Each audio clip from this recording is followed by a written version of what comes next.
Are you thinking of studying pharmacy in the UK after WASSCE? Before you spend thousands of pounds on the wrong course or apply to the wrong universities, kindly watch this video. In this video, I'm going to show you the routes that many Ghanaian students use to get into pharmacy school successfully. Let's cut to the chase. Hello everyone and welcome to the channel. My name is James and I'm a second year pharmacy student at the University of Hertfordshire here in the UK. This channel is all about helping students navigate their journey into healthcare careers, sharing my personal experience as a pharmacy student, and creating content on studying in the UK, careers, travel, and much more. If that is something that resonates with you, then kindly consider subscribing because I've got plenty of videos that are very helpful coming your way. Now, let's talk about how you can go from WASSCE in Ghana to studying pharmacy in the UK. The access course. The point is, not every access course will qualify you for pharmacy.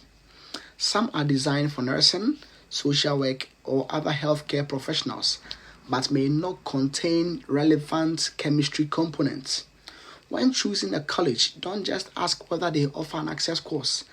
Ask these vital questions. Which universities accept your access course for pharmacy? How many of your previous students have progressed into pharmacy? Which science modules are included? Does the course contain enough chemistry and biology components?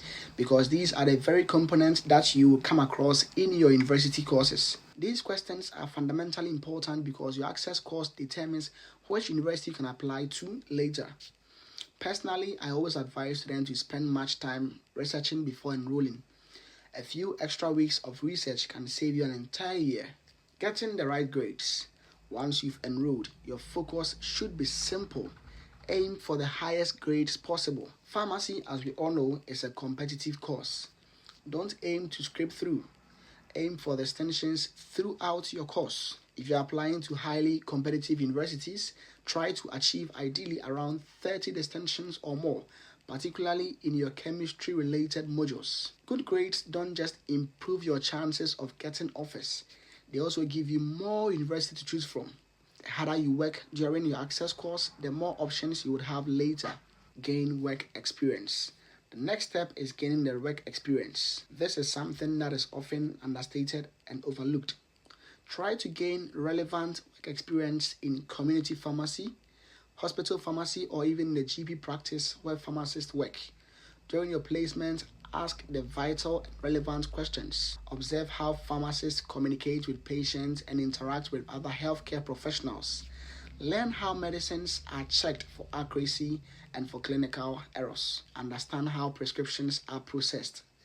These experiences will strengthen both your personal statements and your interview answers, and they will go a long way to help you because these form the basis of your training for the next 4 years ahead of you. The personal statement tells a story that is unique to you. It tells the assessors who you are beyond your grades. It gives you the chance to tell them who you are, why pharmacy interests you as a course, and what would make you a good pharmacist beyond all applicants. This is the opportunity to tell universities who you are beyond your grades. Talk about why pharmacy interests you, discuss your relevant work experience, explain what you've learned. Describe the skills you've developed, such as communication, that is very vital in pharmacy setting, teamwork, empathy, and professionalism.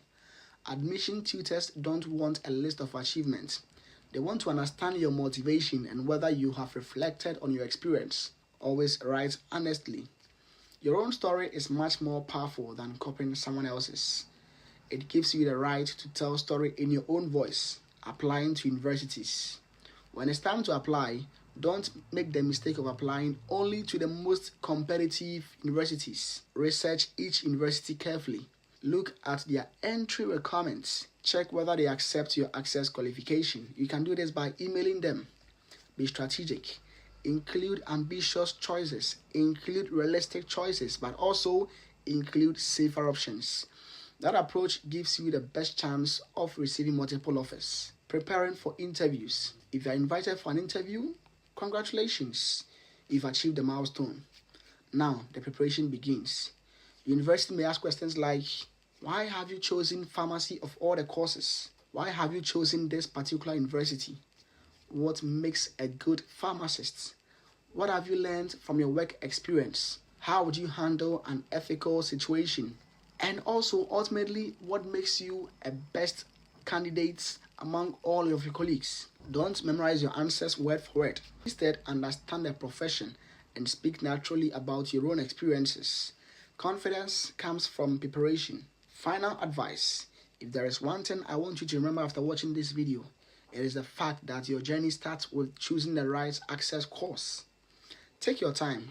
There is no point in rushing. Research properly. Work hard.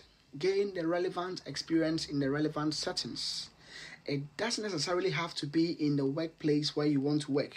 I mean, communication is vital in every sphere of life, and so communication skill in the customer service department can be transferred into pharmacy setting. Prepare thoroughly for your interviews. If you stay consistent and put in the work, there is absolutely no reason why you can't achieve your dream of studying pharmacy in the UK. Thank you so much for watching this video. If it's helped you in any way, please give us a like, subscribe to the channel, and leave your questions in the comment below. I will be answering as many questions as I can, and I'll also be making detailed videos on choosing the best access course, personal statements, preparing for pharmacy interviews, and life as a pharmacy student in the UK. I will see you in the next video. Until then, bye.